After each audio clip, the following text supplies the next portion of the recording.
My name is Clara, and for 10 years, I believed I had the perfect marriage.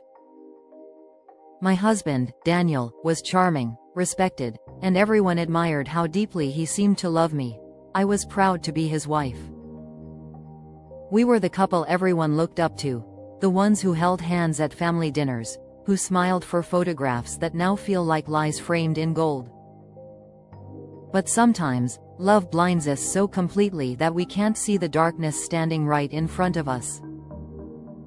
It began with the little things. He stopped asking how my day was. He started locking his phone. His scent changed, a new cologne I didn't buy.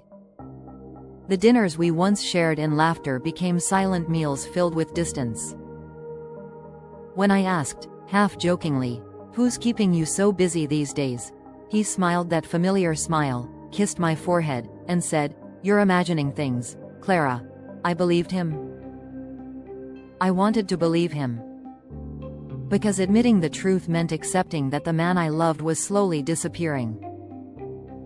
Then one quiet Sunday morning, while folding laundry, I noticed a lipstick stain on his white shirt, a deep shade of crimson I had never worn. I stared at it for a long time, my heartbeat thundering in my ears. When he came into the room, I held it up, my voice trembling. "Daniel, whose lipstick is this?" He froze. No excuses. No nervous laughter. Just silence.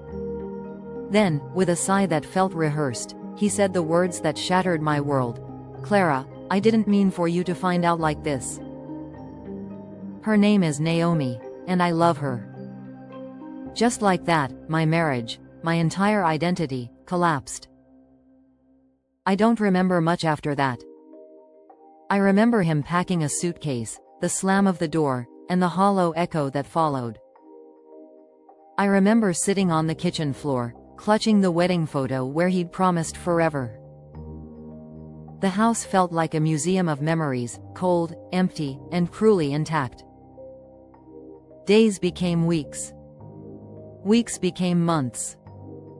People stopped calling. Friends didn't know what to say. Family said I'd get over it, but they didn't see the nights I sat awake, watching shadows crawl across the ceiling, replaying every moment of our life together, wondering when exactly he stopped loving me. Then came the final blow. I lost my job. My boss called me into his office and said, "Clara, you're distracted. We need someone more focused." I smiled, nodded, and pretended I wasn't breaking inside. That night, I opened my fridge, just a carton of milk and an apple. My savings were gone. The bills kept coming. I had no one left to lean on. Until one rainy evening changed everything. I stood outside a grocery store, soaked to the skin, clutching my last few coins, trying to decide between a loaf of bread or a small carton of milk. My hands were shaking, my hair plastered to my face, and all I wanted was for the world to stop spinning for just 1 minute. That's when I heard a voice, soft, calm, almost too gentle for the chaos around me. "You look like you could use some help." I turned. A man, maybe in his 50s, stood holding an umbrella. His eyes were kind, not the kind that stare, but the kind that see.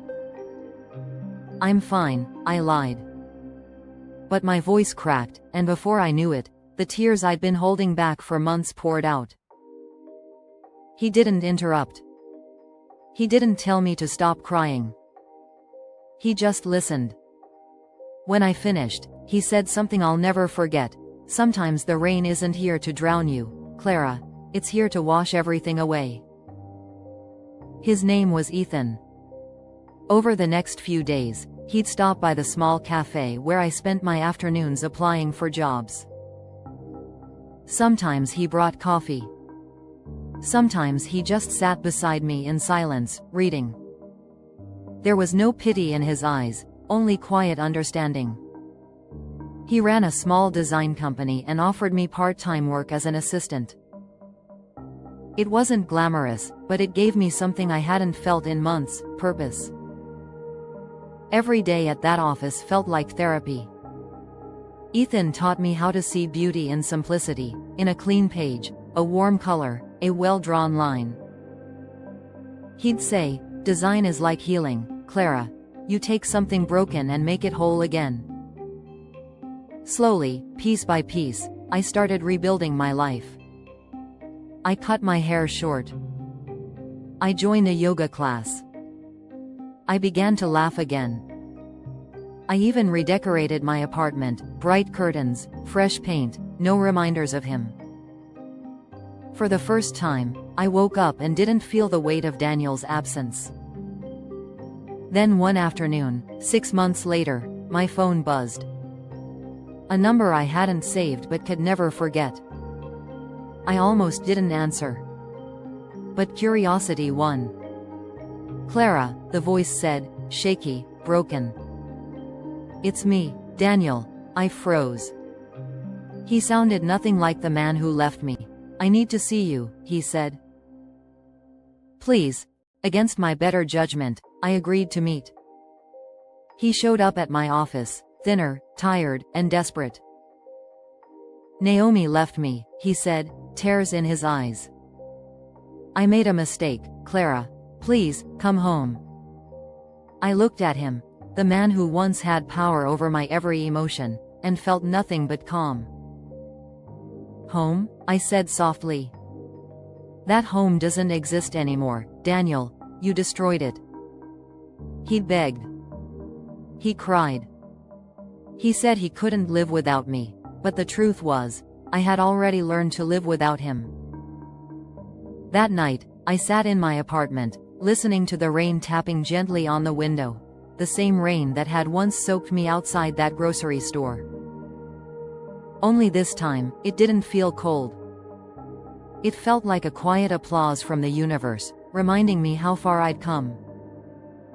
Ethan and I grew closer. But not out of need, out of respect. He never tried to replace what I lost. Instead, he helped me discover who I truly was before life broke me.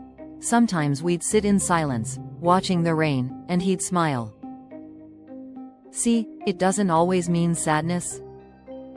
And I'd smile back, finally understanding. When people ask how I found the strength to move on, I tell them this: sometimes, life breaks you to introduce you to the person who helps you rebuild. And though I once thought my story was about betrayal and loss, it turned out to be about kindness, the kind that expects nothing in return. Because in the end, it wasn't revenge that healed me. It wasn't anger that saved me. It was kindness and hope. Cloud with rain dizzy.